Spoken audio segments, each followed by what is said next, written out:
할렐루야. 번처치 베델교회 주일 예배에 오신 여러분들을 환영합니다. 정말로 오랜만에 여러분들의 얼굴을 뵙게 되어서 너무나 반갑고 너무나 감동적인 것 같습니다. 오늘도 귀한 은혜 가운데 인도하신 하나님께 너무나 감사를 드립니다. 귀한 말씀과 또한 찬양으로 이 시간 주님의 이름만을 높여드리는 귀한 은혜의 시간 되기를 간절히 소망합니다.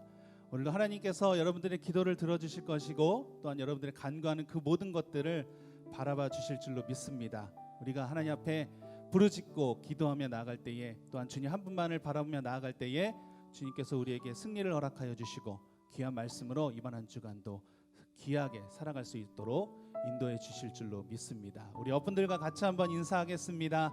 주님의 이름으로 환영합니다. 축복합니다. 참 잘 오셨습니다. 우리 같이 한번 인사하겠습니다. 네, 주님의 이름으로 환영하고 축복합니다. 이 귀한 자리에 너무나도 잘 오셨습니다. 하나님 앞에 더욱더 부르짖는 귀한 시간이 되기를 원합니다. 이곳에서 함께 예배드리는 분들 또한 각 가정에서 온라인으로 예배드리는 모든 분들에게 하나님의 놀라우신 축복이 동일하게 임하기를 간절히 소망합니다. 우리 같이 기도함으로 귀한 예배문을 이 시간 열며 나가겠습니다. 같이 기도합니다. 하나님 감사합니다. 오늘도 귀한 시간 예배 가운데 우리를 인도하여 주심을 참으로 감사합니다. 하나님, 함께 예배 드릴 수 있다는 것이, 함께 주의 말씀을 바라볼 수 있다는 것이 얼마나 귀하고 감사한지를 새삼 느낍니다. 하나님, 오늘도 이 시간 그 은혜를 부어주시고 또한 각 가정에서 온라인으로 예배 드리는 모든 가정에게도 하나님 동일한 축복을 허락하여 주시옵소서. 오늘도 이 시간 귀한 찬양으로 예배의 문을 열기 원합니다. 하늘의 문이 활짝 열려지는 귀한 은혜가 있게 하여 주시옵소서.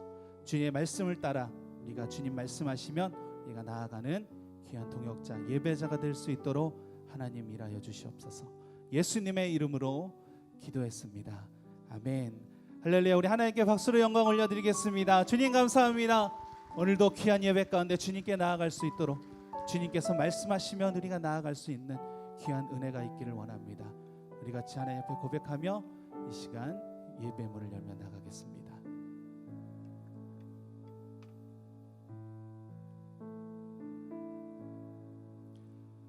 주님 말씀하시면 내가 나가리다. 주님 뜻이 아니면 내가 멈춰서리다. 나의 가고 서는 건 주님 뜻에 있으니 오 주님 나를 이끄소서. 주님 말씀하시면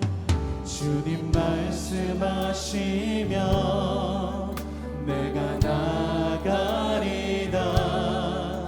주님 뜻이 아니면 내가 멈춰서리다. 나의 가고 서는 것 주님 뜻에 있으니 오 주님 나를 이끌. 우리 한 번 더 고백하겠습니다. 주님 말씀하시면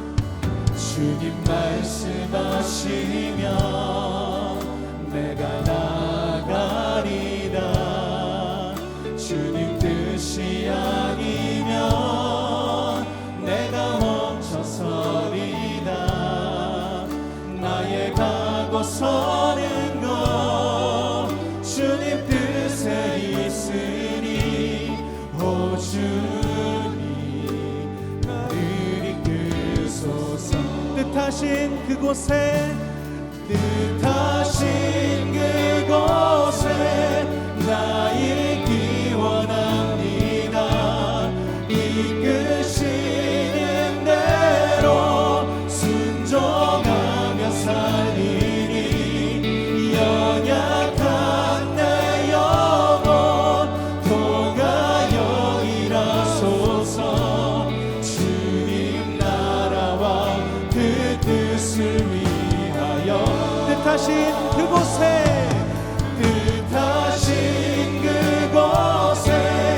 나 있기 원합니다. 이끄시는 대로 순종하며 살